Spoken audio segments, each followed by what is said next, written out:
guys. Welcome back to Stories Relocating podcast. Thank you so much for the support. Welcome to another episode, guys. We see you. Thank you so much for the love. We really appreciate it. Keep liking, subscribing, and sharing, and help us grow this community. We really Yes, appreciate, guys. Yeah. Today we are joined by Vimbai, our guest. Hi, Vimbai. Hi guys, how are you doing? Very good. Yeah, we are good. So Vimbai has been in different countries working in the beauty industry. So today she will tell us her stories that she carries. So stay tuned, guys, and Enjoy the episode. Yes. So Vimbai, can you tell us a brief introduction, like your intro? Tell us about you. Just introduce yourself to the family. Yeah. Okay, hi Pam. I'm Vimbai, like they said, or I go by the name Joyce. Actually, most people in my industry, I use the name Joyce. Vimbai, only people like you that I grew up with, they know Vimbai. But most people I work with, they don't know that name. So I go by the name Joyce when I'm at work. Well, I chose my second name because it's in English. It's difficult to pronounce a Shona name, actually, full Shona name. Exactly.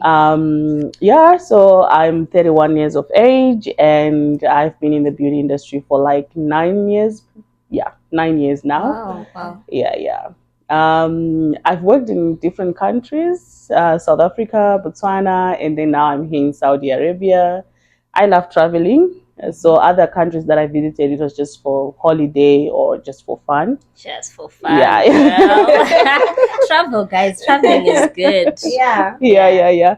Well, I'm passionate about the beauty industry. I can say that. I did try to work in corporate and I served my time. It wasn't for you. It wasn't for not as such, but I just chose to do what I love the most instead of wasting my time on something that I'm not really into. Yeah. So my motto is do it with passion or not at all. So I was like, you know what?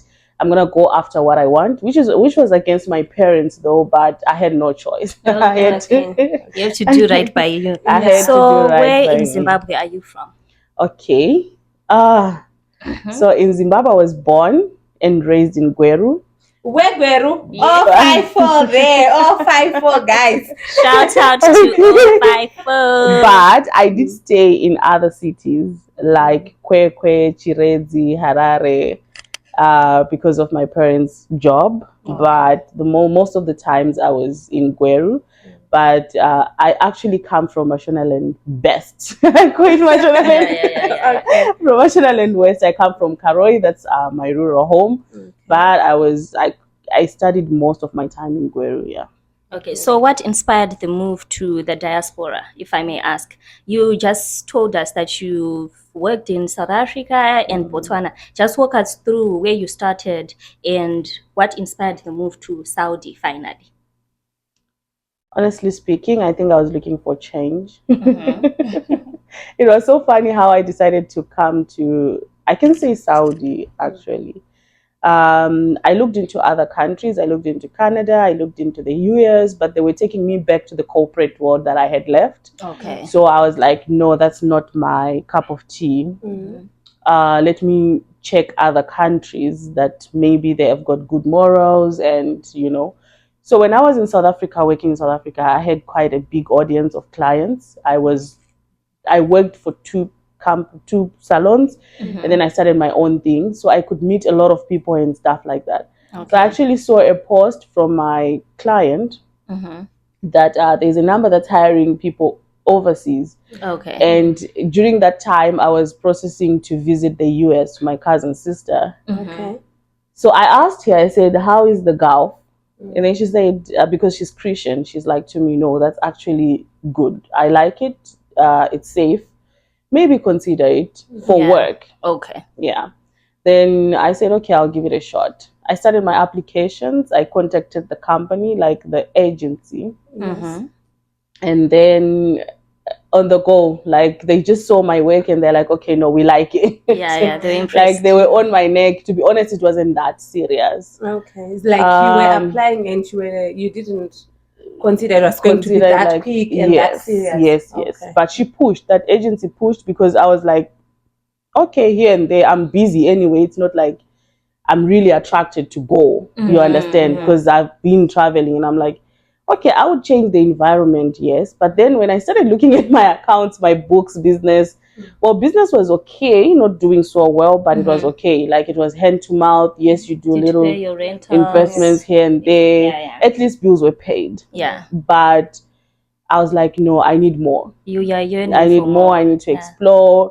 And I needed to also move from a relationship. Okay. So Jolo. I was like, you know what? I've been with this person for so long. I grew, yes, but no, I needed to just move. Okay. Then I did my applications, I did my interviews. Apparently, that agency, I think she actually just had someone in mind for me from the word go. Because she didn't even give me options to like choose from other salons, like how other girls go through it. No, mine was just like, you pass the interview, let's see your work. I went, I showcased my work. They were happy. They pinned me, start your medical processes. I did that. I came back. I started rethinking it all. Like, should I go? Should I not? Should I not? Maybe let me go to the UK because I also have relatives there. Yes, but I didn't like it. Yeah, okay. I didn't like it. I was like, no, but I didn't like the UK. Then I was like, you know what? Just go. I don't know anyone there. I'm gonna start afresh. I'm just going to start a new lifestyle. Actually, I also have Muslim friends. So I was like, oh, that's a home for Islamic. Maybe I'll learn more. So I was like, okay, let's just do it. I did it. Before you know it, then I came. Before I came, I did visit my sister in the US. Then I came this side. Okay. So I was like, okay, let's just do it. Let's just try it out. Okay. So what were your first impressions when you finally got into Saudi? Okay, my first impression was the community was quite calm for me. Okay. I think it was because of my first boss, I can say. Yeah. Like, I met them at the airport. We connected while I was still doing the process. Okay. I did drag my process, yes, because I needed to take care of things like the business and traveling here and there. But so because we had a connection from our chats, it was easy for me to connect with her and her husband. So when I came here, they showed me calmness. That was one thing that got us like, oh, okay, this place is quite calm. I'm very sensitive to energies, to what you're giving me around. Okay. So I said, okay, they're quite calm. Let's see how it goes. So their welcome was really warm, to be honest. Okay. As any business person could. Yeah. Okay. Their welcome was really open, and it just I just got the shock of my life when we got to the apartment. Yeah. I was like, okay, I'm not used to this lifestyle. There are strangers here and we are sharing a house. Sharing. Yeah. That was like to me, oh, okay, no. It took you back. Okay. This I don't like. I've never had to share. You had not discussed about before. They did not tell you that you'll be sharing with someone. They said there are other girls, but then with my agency, I said to her, I don't like sharing bedrooms. Okay, so I thought maybe if worst case scenario, I can share with one person. One person. Yeah, but I had to share with two others. Wow.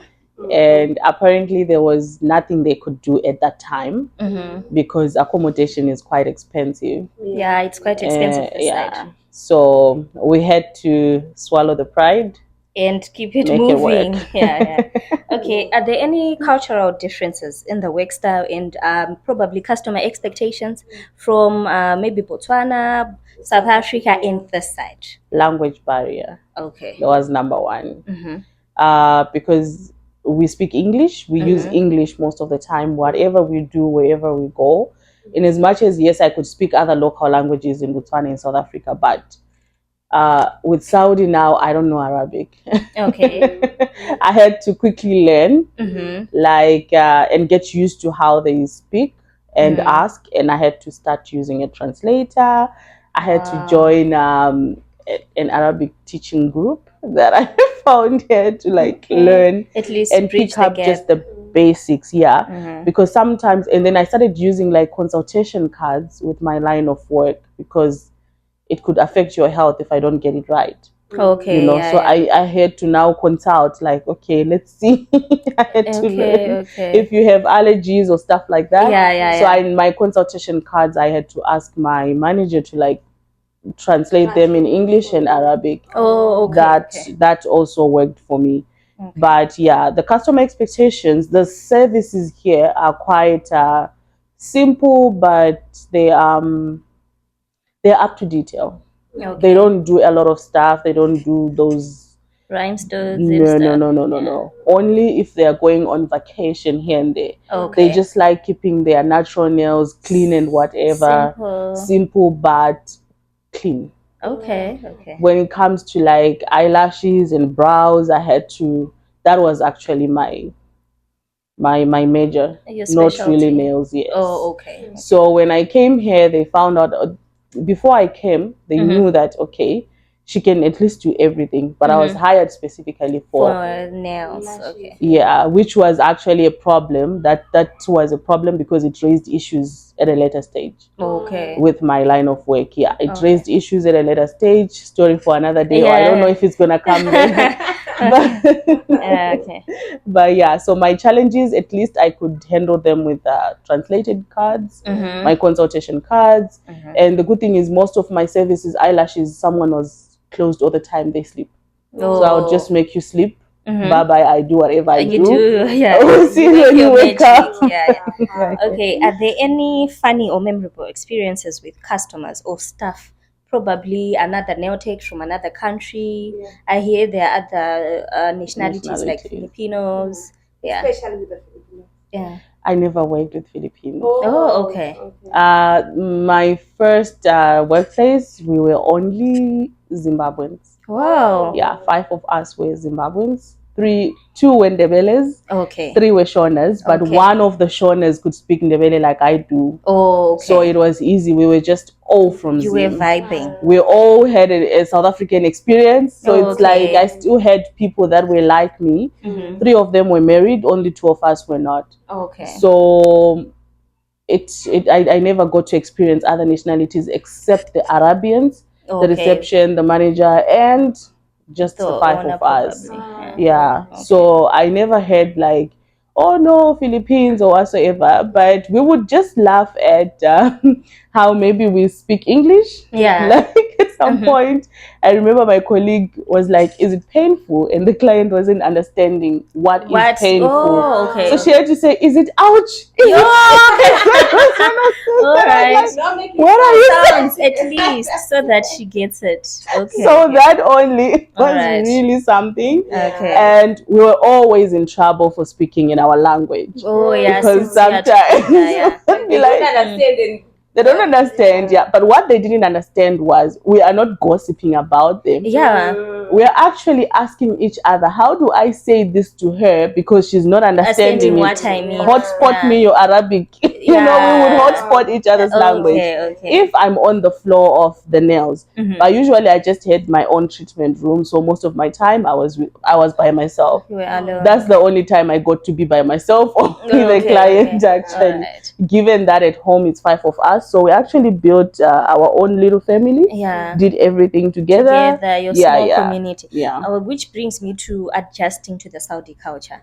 Since you had other Zimbabweans with you, did you really immerse yourself in the Saudi culture? Did you ever have like issues with probably the dressing, how they expect you to treat the customer, stuff like that? Did you have any problems? Well, not really, because I wanted to learn Islam, number 1. Number 2, I actually love how they dress. Yeah, it's quite pretty. I love how they dress. They dress so modestly, but it's so beautiful. Smart. It's so beautiful. Yeah. So I actually started buying abayas, niqabs. My colleagues gave me, and I started learning Islam. Okay. They gave me books. I'm reading it, and me going deeper with it, being raised in a Christian home and now in an Islamic country, trust me, it's the same. It's really the same. The only difference is maybe the books are the same because I read the Quran. Okay. Yeah, okay. I do. But do you see yourself one day transforming to Islam? Yeah. I actually thought about it because I was like, Really? it's the same. Yeah. It actually, to be honest, what attracted me to Islam was their they are grounded when it comes to prayer. It doesn't matter what you're doing. Exactly. Stop it and whatever honor you're God. doing. Yes. So that to me was the biggest lesson, that while working, I now knew the prayer times. I set the prayer times. Even if I have someone, they have that moment of silence. Even when it's the month of Ramadan, Eid is, I had to learn all of that. And to me, it wasn't hard. It was easy. It was an easy I transition. found it easy, and because when I look at Islam in this way, and then I read my Bible, it's the same as the Old Testament.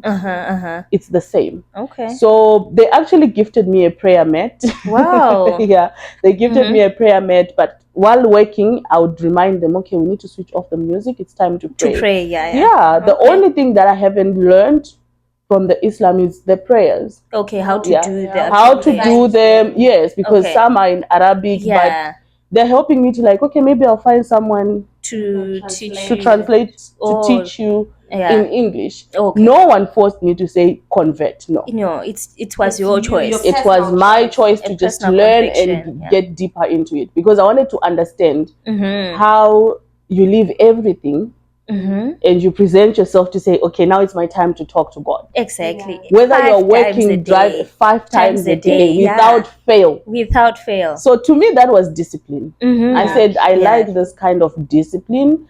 Even if I want to do bad stuff, the prayer will calm me down. Wow. Yeah. And I would see maybe if a client gets irritated, because sometimes they get irritated in the sense they're trying to explain something to you. You are not understanding because you can't understand each other. Yeah.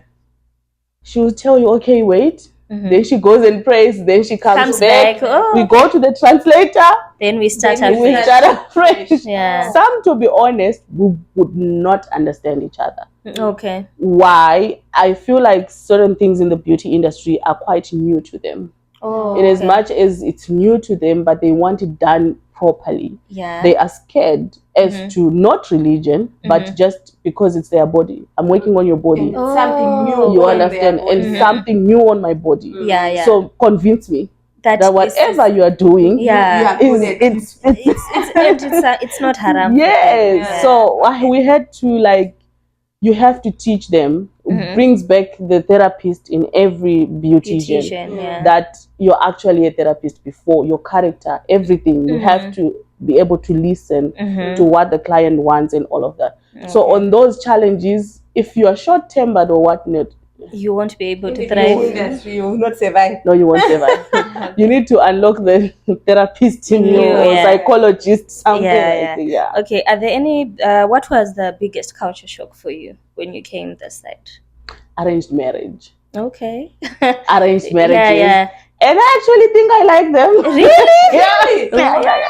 It's okay. We'll date in marriage. It's okay. Let's not date now. Let's date while we are together. But what if you find out that you don't like the person? Then what? Yeah. What if I find Because the whole purpose of dating is you're learning each other. And so I'm gonna finish the whole world learning them. No, because I'm not gonna get anyone perfect. Yes, you won't get anyone perfect, but you can find, if you have red flags that you say these are non-negotiable. They all have red flags. I'm not gonna be collecting red flags. They all have red flags. No, everyone. Trust me. Because what if I'm also a red flag? For That's them. another thing. Yes. Yeah, obviously. So we work it out there in the marriage.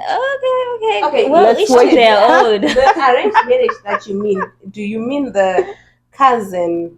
Marriage, arranged marriage? No. No. A different family. So I think people don't understand when back then. Yes, they were doing in Saudi. Now, they would prefer to marry. Let's say I'm from the Moyo clan. You're from the Moyo clan, and then we only marry each other from the Moyo clan. You understand now? That's where the cousin marriages came, because we are all from the Moyo clan.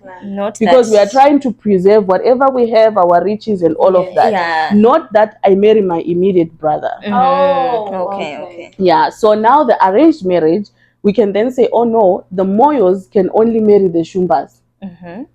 You understand? Yeah. Yes. But you find out an aunt of an aunt was married at the Shumbas.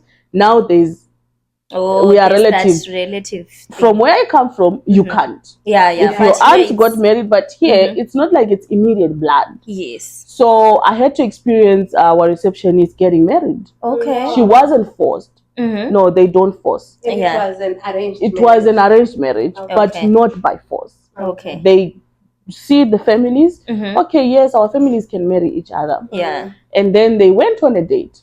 First date, second date. Do you click? Yes. Oh, you Game actually Oh, you over. date. go on a Yes, date. you Okay. actually meet. You don't just say, I'm not yeah, marrying yeah, someone no, I yeah, don't yeah, know. okay, No, I no, no, get no. it. So in her case, yes, they met. She says, But okay, I can you think meet on your own, or you have to meet where it has to be planned where you are safe. Oh, that yes. no I thought intimacy you or only no. meet when your family members are there. So No. our family members, these people stay in villas. They have got Yeah. big houses. But yes, I can meet with my little sister. Is there? Then the guy is there. Okay. Then we meet with our family. Excuse me. Then we meet and just have the talk Yeah. and all of that. Yeah. Then she realized, oh, okay, I think I like him. This guy. Yeah. You exchange contacts. You start talking because there are preparations and arrangements to be made. One thing I liked though was they actually pay bride price. Really? Yes. Okay. They do a lot of money actually. Really? Yeah, a lot. And they gift the lady or the guy. Oh, guy. okay. Oh, And the guy's family has to gift the bride gold. Wow. Like it was really amazing when she was going through with it with us, like because I was so interested into Actually, the only thing that about put it. me off regarding that was on the wedding they don't mix men and women. Oh yeah. yeah. Then I'm like, okay, no, I'm not gonna attend because maybe I thought I would get my. You'd meet someone. No. Yeah. But we all know. Okay, so that's another thing that I was like, oh, okay, but the setup of it all and everything, I really liked it. The guy pays you the bride price. Actually, the family does not take it. They can buy you the bride. Yes. Wow. And if he's a good man, he mustn't pay less than 50,000 Saudi riyals. Wow. So you actually have money. For context, one US dollar is 4 riyals. 4 riyals. You can 50,000 Saudi riyals. Oh my God! So imagine that. Yeah, that's a lot of money. Because I was like, so how much did he give you? I think she was given around 70 or 80. I was like, ooh. Okay. And then imagine the gifts that the families have Obviously, to and the real bring. gold. So I was like, you know what? I like this culture. I like the arranged marriage part. No drama. Nothing. Okay, yeah. We get to the drama when we are married. Okay. So do you have any Saudi dishes that you like the most? Okay.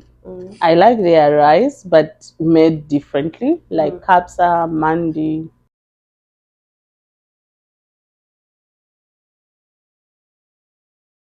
Okay. Yeah, and then I like the grape leaves. Really, I've seen those, but I've been skeptical of They trying are stuffed with rice. If you like sour tests, yeah. It's good. If you get a good person who knows how to really make them nicely, yeah. And I was fortunate enough that the people I worked with, they could make food nicely. Okay. So they brought it. But the first, I remember my boss thing that he introduced me, the husband now, he introduced me to mandi. Okay. And as we were like shopping for groceries, he would say, try this. This is a Saudi brand. Okay. And I realized most of the things we actually have them. It's not like the food is different. It's just how it's made. That makes it different. But it's quite nice. Yeah. Okay. And Zim food that you miss the most, that maybe you can't make when you're in Saudi. You can't prepare. Zim food that I miss the most. Actually, I don't, because I think, unfortunately enough, whenever someone comes, they bring me home food, to be honest. So I've always had, when I came also, I came with foods that lasted me. Sometimes I like mfushwa, but I haven't, so I can't say. Yeah, you can't say. I can't say. When I say maybe I like groundnuts, they are there. They're there. So I guess there's nothing I miss when it comes to food. Maybe I might say I miss my grandmother's cooking. Yeah, that's what I miss the most. I miss my grandmother's cooking. Okay. Yeah. So how do you stay connected to your Zimbabwean roots? Well, the Zimbabwean community here is quite big. I was shocked. Yeah. And me being me, I also have friends from other countries. Okay. Like Kenyans, Nigerians, anyone from Africa actually, because I was one person that traveled all over, even my South African sisters. So we remind each other about the culture, how we do things at home, and all of that. And they actually helped me, like, not really forget my culture. Okay. Yeah. So I can say I'm still, and my mother, and we talk on the like WhatsApps and whatnot, make calls, so they'll still remind you, like, don't lose your morals, don't lose your culture. values, yeah. So meeting with people even like you and stuff like that still brings me back home. Yeah, Like, And what advice would you give to someone, maybe in the beauty industry or any industry, who wants to move to Saudi Arabia? know your, sorry to say this word, shit. Okay. Yeah. Yeah. You need to be able to be very professional and be patient. Don't relocate if you are a beginner. Okay. Don't relocate if you are less than it. If you're not talented enough, if you are not qualified enough, do not waste your time. Okay. It will be hell for you. You will start labeling people innocent people. Wow. Yeah, because most cases that I had to deal with were like people that didn't know their job. Yeah. And then you go through something. Relocation here, these people spend a lot of money. Like my relocation only costed around 25,000. Calculating it, maybe plus. Because you go through medicals, they pay. Your flight tickets, they pay. Accommodation is expensive, they pay. They pay like 100,000 Saudi riyals a year for your accommodation. They buy you groceries. They buy you stuff. They pay the driver. They pay for your ID. They pay for like insurance services, health, and so whatever you do, just think of that person pumping out money. And then you come here, you don't know what you're doing, what's going to happen. Yeah. So it's not only about you wanting to relocate. No. Because I think most people wanting to relocate, it's like, I just have to move away from Zim and change Zim. my I'm situation, looking for greener pastures. Exactly. Look for greener pastures in a good way. Don't waste your time if you don't know what you're doing. Yes, you'll get the job. Yes, you can forge your way here, but your work will speak for you. Especially those that do nails, hair. It's you're gonna be caught that, you know what, you don't know what you're doing. Yes, there might be brand trainings, because every company, or before you touch a product as a beauty, you must be trained to use that product. That product, not the basics.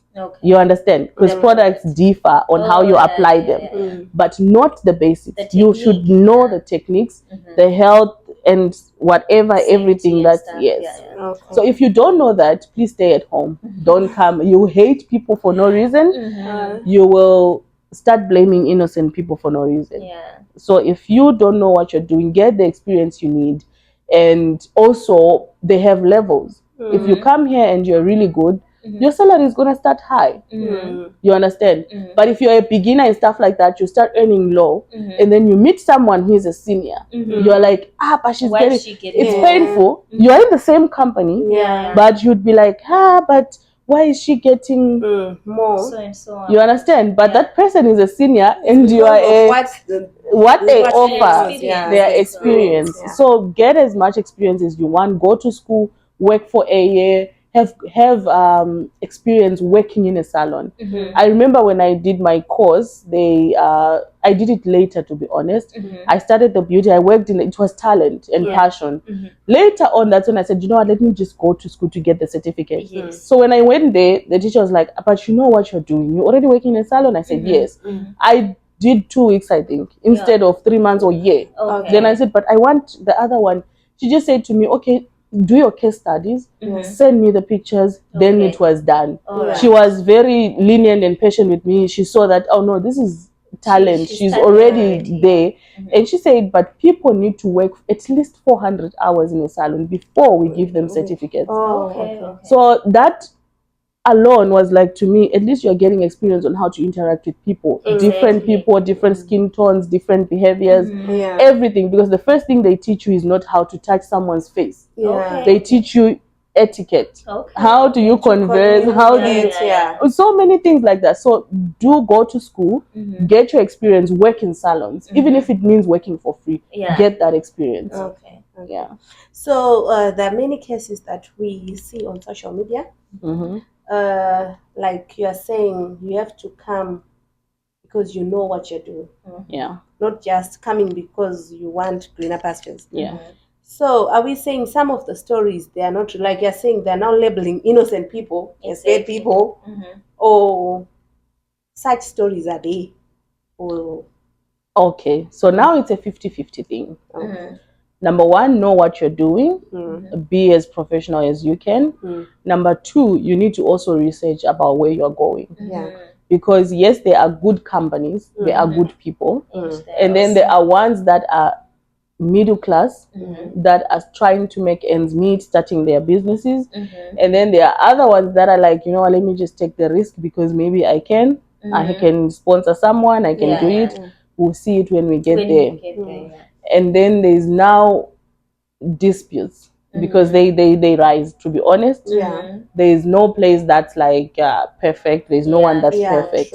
So when those things occur, do you know what to do, where to go?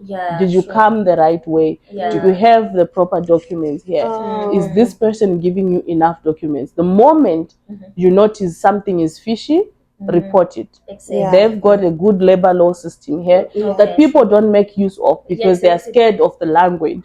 But they don't know. Yes, and possibly because they don't know, but they work and they will favor you. Really? Yes, they actually work and they will. So in this country, the most difficult thing is there is Islamic law, and then there is the new labor law. Okay. So now most companies do not know that they stick to their Islam law. Okay. Yes. And which is quite strict. Which is quite strict, and if I start working for you, I should only work for you, not any other person. You understand? Which is okay, but we need to now move in with the times. So now if you bring someone, you come here, you encounter problems, you need to be able to say, okay, I can communicate with who and who and who. Some people, yes, they're going through the abuse, we can't deny that. But the ones that I came across with, they were the problem. They were the problem. Most of them, to be honest, they were a dramatic they Africans. were, yeah. Like I had to step up. I risked my life. I can say my life for my job, because if my boss had actually known, or maybe the labor, they would like say to me, but why are you doing this? I do have the qualification for that, but I'm not hired for it. You understand? My ID does not say I'm a trainer here. In as much as I am, I can show my papers that no, but I have got the scientific qualifications. It's okay, but I'm not permitted to do that. Like I had to step up and help another girl and say, you know what, let me teach you then. Okay, I even had to like form a group and say, guys, whoever wants to learn how things are done here, come and I'll teach you. You were now being a sister skipper because the issues were always coming back. You now think that someone left home, probably they have got debts, they have no choice, they have kids, excuse me, and then things are not working out. And then you see their work, you're like, okay, you need to upgrade here. Okay, so come, I help you. So that's I had to step up and say, you know what, you don't have a chance of going back home, because should you go back home, you have to pay back the money. Yes, you do. And where are you gonna get it? You don't have it. Right? So you have to work, but you have to do better. Even if they send you to training here, there are no good training institutions, because they're mostly brands only, and they teach you how to just apply that brand, of which someone might need even from a basic training to like, how do you handle this, how do you handle that. Yes, I also had my challenges, but I think I was better in the sense that I had experienced so many people when I was in South Africa, like working on white people's skin, how, so I actually was quite you had like informed, so I didn't really struggle to say, I had someone to no. Some of the things I would even tell my boss, you know what, I don't know how to do that, lying, to be honest, and she would be like, okay, this one will teach you. Okay. Then I tell her at the end of the day, but it's not my job. You understand? But even though the person will show me, the person knows that, you know, she knows, knows but that let me just show her. But I never had to be like, except buying brands, because in my side, we had to now purchase brands from outside because there were no good brands inside locally. Yeah. Okay, so what's one thing that you brought from Zimbabwe that you can't live without? One thing I brought from Zimbabwe. That when you packed your bags, you said, I'm not leaving this. Yeah. Or even something that you, when you leave Saudi, when you go back home and you go elsewhere, something that you don't leave, no matter what. My heart. Okay. Okay, let's see. Okay, something that I never left. You can take me out of Zimbabwe, but you can't take that out of me. you. It's my morals, to be honest. Okay. I still kneel down when I serve someone food. Okay. Yeah. That's a nice touch. Yeah. So I never leave that behind. Of course, prayer. Here they teach us more of prayer, but my morals, honestly, I go around with them. I don't care if I'm serving a white person or what. That one, I'll still do it. Okay. Then what? Talking about the hat. The hat. Measures of the hat. The hat. Tell us about in Zulu, they say Islima say organ. Okay, Mjolo in Saudi.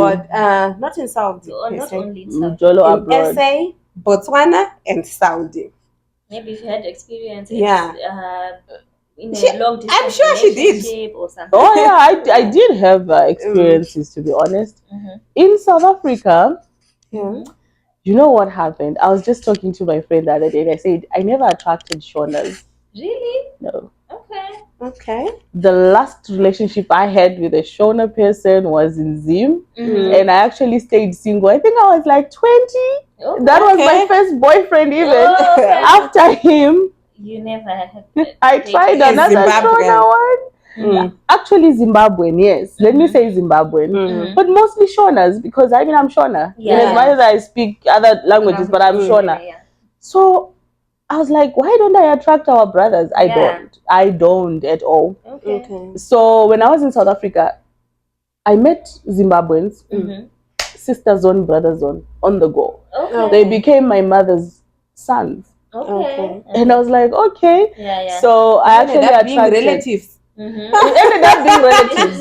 You see, you are crushing on a guy, and then he's like, "Hi, how are you? Where are you from?" And then you say, "Oh, I'm from Zim." Blah, blah. Oh, my sister. You even find girlfriends for him. I'm like, okay, I guess I don't have that in me. So yes, I then dated South Africans. It was a very good relationship, to be honest. Wow. He was very kind, calm, way older than me. But the relationship was really good. The only thing that happened in that relationship was he didn't want marriage. Why? He wanted partnership. Why? He didn't want to have like kids, and not that I wasn't for it, but I'm young and naive. Perhaps one day I want to get married, you know, and settle down. I love kids, so I want to have 1 or 2 kids, you know. So it was one of those that I was like, you know what, it's not working if it's this. I don't think I'm built for partnership. I come from a Shona home. We believe in marriage. We believe in Rora, like go and give them the cows and all of that. But I think my mom really liked him. My family really liked him. He was really helpful with everything else. Like he could actually make a very good husband, to be honest. But it just wasn't into him. Okay. So South Africa and in Botswana. That's a South African guy. He's actually half South African, half Tswana. So his mom is in Botswana and he's a Tswana from South Africa. So in Botswana, no, I didn't. In Saudi. And then in Saudi, sons of Adam. I call them sons of Adam. Okay, I came to Saudi. I stayed because I was like moving on from my past relationship. So when I got here, I didn't start dating. And then as time went on, I then like, you know what? Let's try it out. Yeah, I tried out. I call him a baby though. He's quite a child. Childish, I guess. Okay. I hope he doesn't see this. Yeah. But obviously he's gonna see it. Yeah. But oh my word, that guy was really handsome, cool, everything. It was nice. We went on dates and people were like, no, in Saudi you can't date, you can't go on dates. That's a lie. We went on dates. There are sections that they even divide. You can be in a private place. You just don't be, touchy. Oh, yeah. Yeah. So he was a very good guy, but I also think he wasn't open enough. I feel like there's something that he was hiding. Okay. Then until now, we still talk. Okay. But I was like, okay. He relocated though. He went to another country. All right. And I'm like, so what? He's saying he's dating to marry. Okay. But when you don't see, Yeah. I was like, I need to move on with my life. Yeah. Okay. I made a second one. Okay. Saudi is on fire. Yeah. Saudi is actually on fire. That one was a patient. I can say he was a patient, but he's cool. I actually think I attract the same person. I need to look into that myself. Okay. Same person in different bodies. They want you to be their mother. Something like that. This The one, partnership thingy. no. This one was quite cool and with everything. I mean, he's American. Okay. So now I have to get used to the American way of dating. They know how to take care of women. Or he knows how to do everything. Like strict to the laws, Okay. You must do this to your girl, you must do this for. Okay. But I'm just like, no. What? No. Why? There are things that some I can't say on camera because but yeah, that one because it might get both of us in trouble.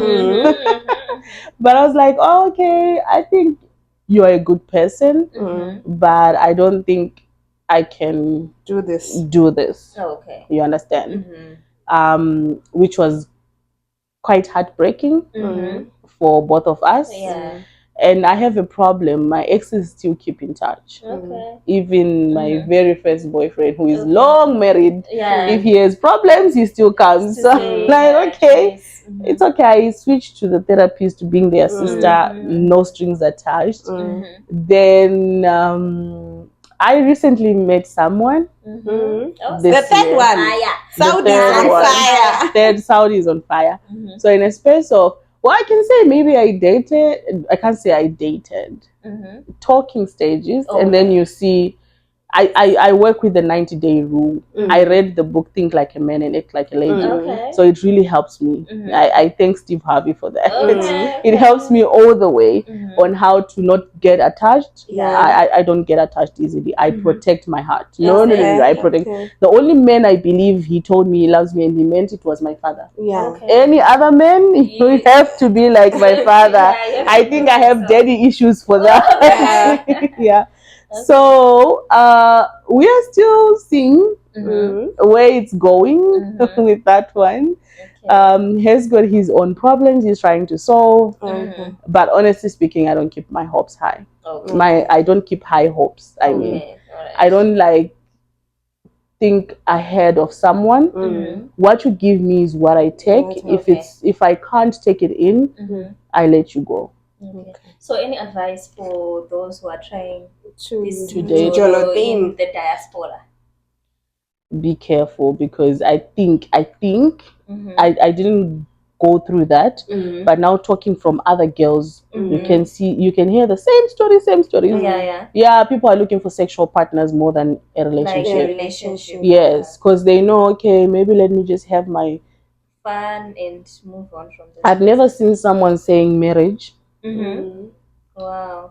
They're all going through the most. The streets. They cry. The streets are dry. Wow. Yeah, the streets are dry because The streets are dry. I heard a story. Are you in the streets? No, the streets are dry. The streets are, you know, Like from the stories. You are not in The stories. From In the stories. streets. Yeah, from the stories. I saw From the even stories other in the girls streets. dating the same guy. Oh, And really? they will not know. Mhm. Yeah. Oh, they'll date you when you're abroad, Mhm. but they'll go back home and pay lobola for someone someone else. else, yeah. Yeah. That's actually something that I think men need to heal. Men abroad need healing. Yeah. You just consider them as patients that you're gonna have to trust me, Mhm. because how do you, I don't know what they think, and I think I saw it in South Africa. The reason why I think I didn't attract Zimbabweans, Mhm. there are other Zimbabweans that visited me Mhm. recently. They came to my house when I met Sadza in Maguru, Mhm. and then there was an older guy that I could say uncle. He said to me, let me give you advice for free. Mhm. When you said you don't attract Shonas, let me tell you why. Yeah. One, you work, you are investing in yourself, you are doing everything. So a man will just look at you and say, is she going to be submissive?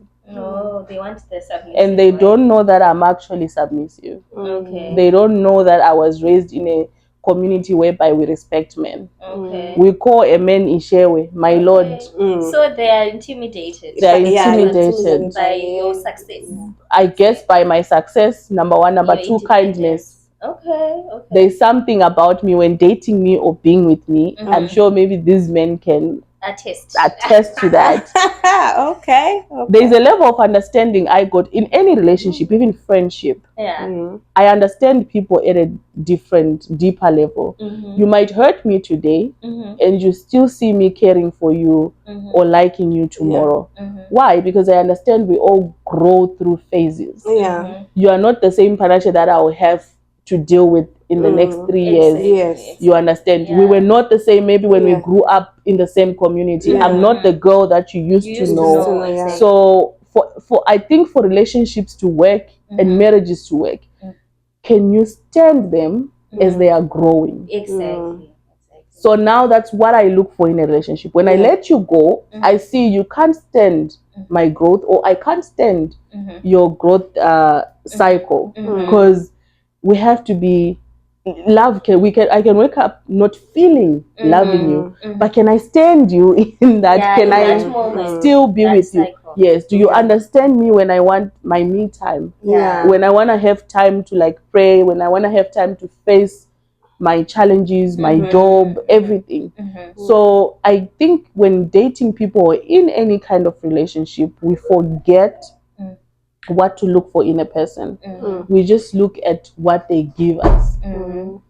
I can give you everything, but there's something behind in me that you can't stand. So people need to be very cautious with that, I think, on dating and relationships before even when you get. That's why I said I guess arranged marriages would work. Yeah. I think so. Because you already have that expectation that I don't know this person. Yeah. Let me learn them. Yeah. Because even if I date you for 10 years, you are going to grow and change in those 10 years. Yeah, true. So there's no like difference. And I think women, we should all, in as much as we are modernized, we also have a huge part to play. If you meet a broken man, just know it's another woman who broke him. It's his mother who broke him.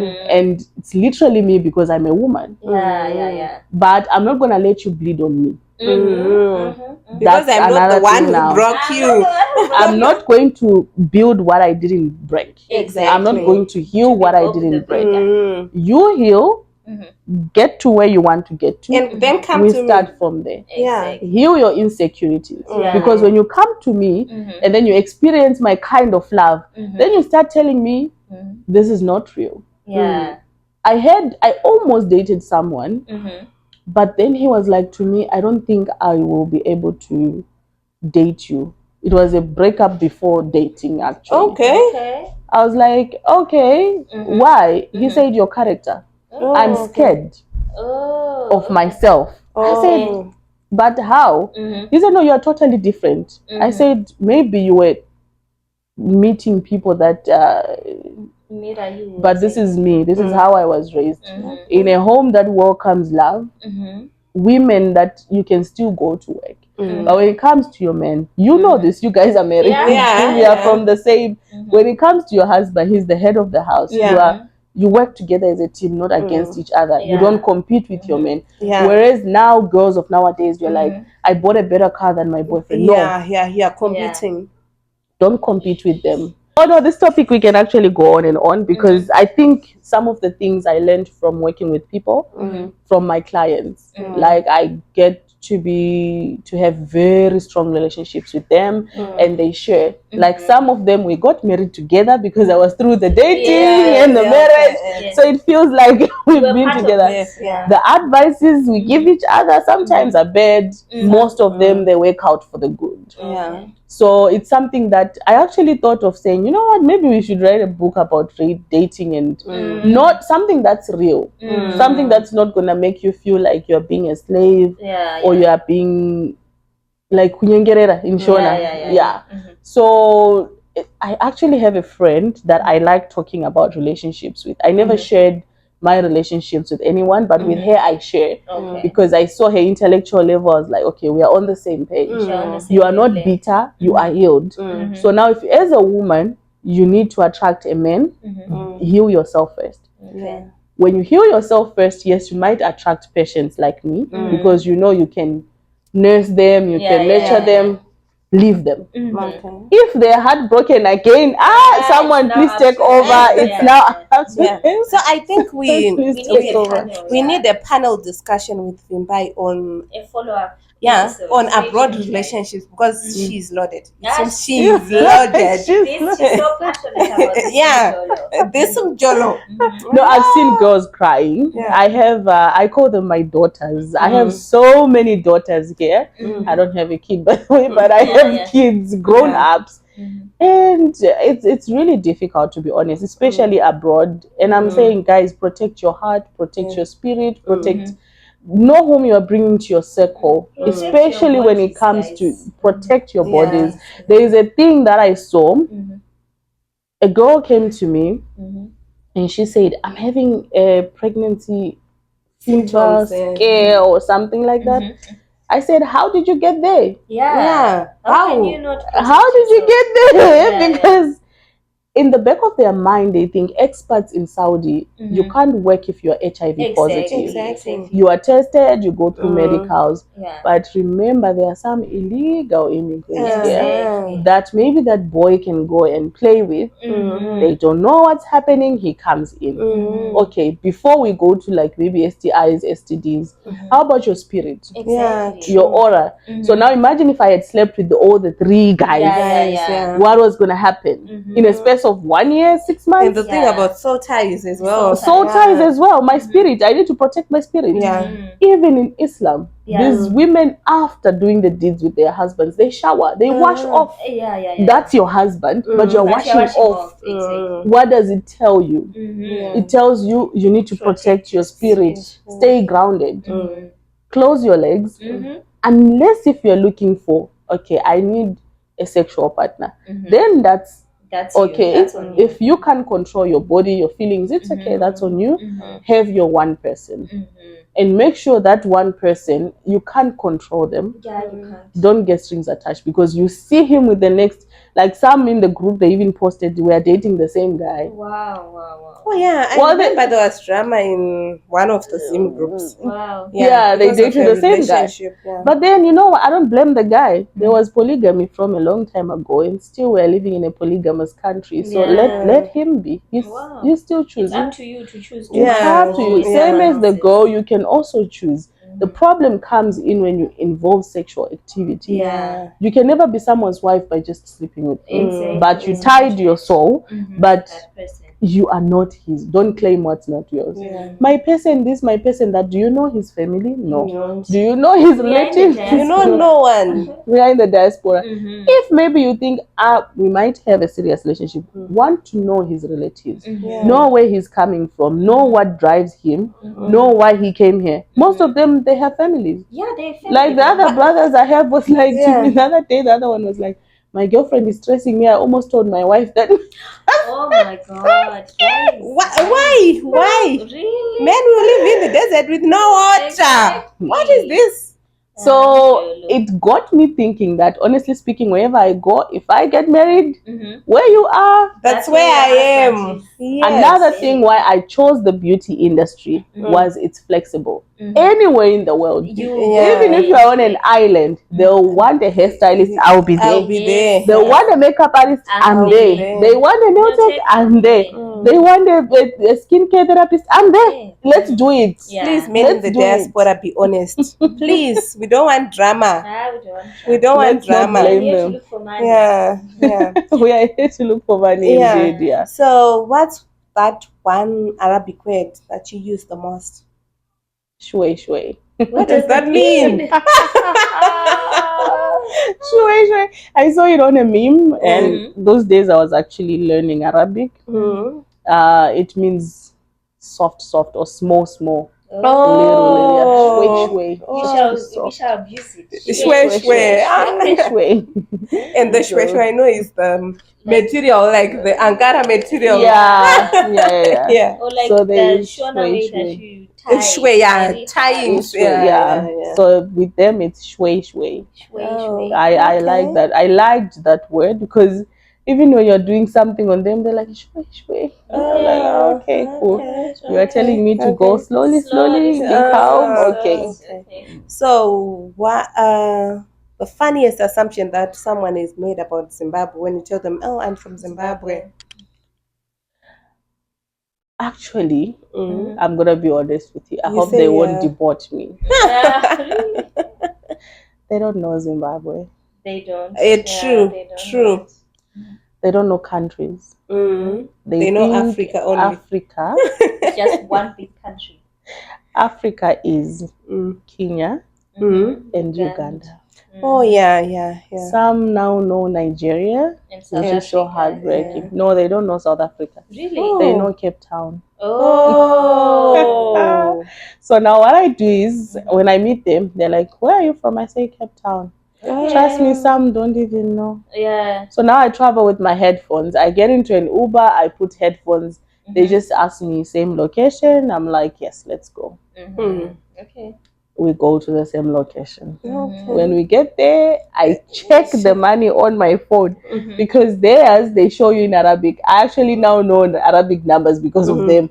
So when I check my phone, I'm like, oh, that symbols like 5. Okay. Then, but they don't know, and I'm like questioning their education system because I mean, when I was in grade 1. You preschool. I knew about different countries. We actually had a game, country game. Before school, we did country game. So I'm like, can they be please out there and explore? And I remember that even was like a challenge when my former employer had to look for an apartment for us. Whenever she says it's black girls, they said no. Kenyans, no. I'm like, we are not Kenyans. We are not Kenyans. We are not Ugandans. So don't paint us with the same I think brush. they just know them because they work mostly in their houses. Yes. And another thing that got me like what it was like, why do they ask if we go to school for these, or they actually don't know that we study. It's a diploma in beauty therapy. You go 3 years to school. You don't cut corners if you're doing the full course. Even the short courses, you can't study for less than 3 months. So people don't think that the beauty industry, it's actually reading a book. It has a whole lot of science. A whole lot of science that you'd be like shocked when you're in it now, like so many notes. What did I get myself into? I thought I ran away from reading too much. And exams are written like it's a proper, like you have to school. Also you have to be internationally recognized. That's another thing, because you can't just go to a pass by school and you learn and you say I've got a certificate. No. From where?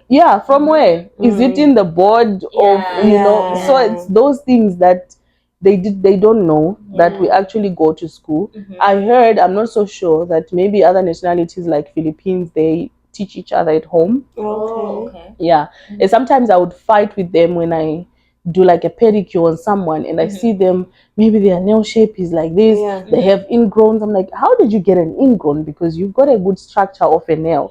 Now that's something I learned in school. That's science. Like your bone is like this. Even when massaging someone, you don't just say deep tissue massage and you touch. No, you go along with the veins, the bones. You have to know the body. Now you are studying the body. You understand? So it's something that I'm like, you know what? We need to tell them, no. This is the way it's done. This is what we learned in school. If I do this on you, your nails will get to here. Some will tell that you no, just do it. When it comes to eyelashes or microbladings, I don't compromise.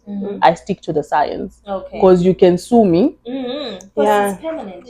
And once they take my certificate or whatsoever, done. I lose my job, deportation, done. So you need to be very careful. You need to be very careful and make sure you stick to the rules. Okay. Oh, that was so insightful, guys. So maybe you can tell the people about your business in SA.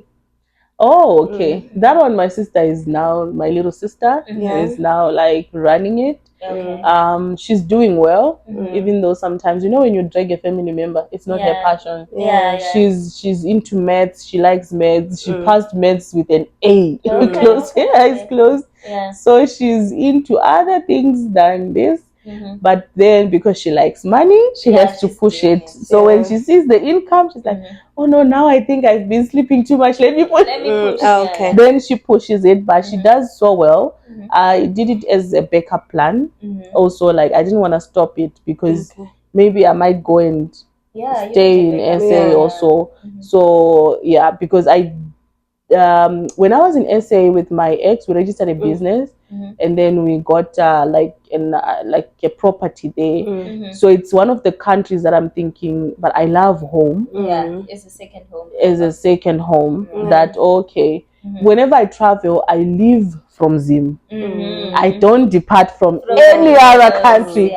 I depart from Zim. I say goodbye from home. And so it's one of those things that when I go back, I obviously land in Zim, and then I can go to SA, second home. I still have my very nice clients. We still talk like friendship now.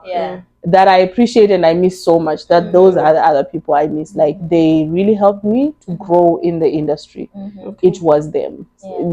Like South Africans are so loving, and I give them the cup for that. Shout out to South Africans. They took care of me, everything, anything possible, be it financially, spiritually, even the Mjolo part and stuff like that. I don't have those bad experiences. So can you advertise your business? Then guys, you will see the flyer attached there. Okay, I'll do so. You also write something in the comments. Socials, we can put them down. Thank you so much, Joyce, for joining us. Thank you guys for having me. Let me talk. I sleep late because I work nightlife from 2. That's another change of thing that happened. Like when I came here. So now you made me wake up early. I should be sleeping late. No, thank you for that. Thank you. No, it's okay. Thank you for honoring us, for honoring our invitation. Thank you. We really appreciate. Continue to like and subscribe, guys. This is us signing out. I hope you enjoyed the episode.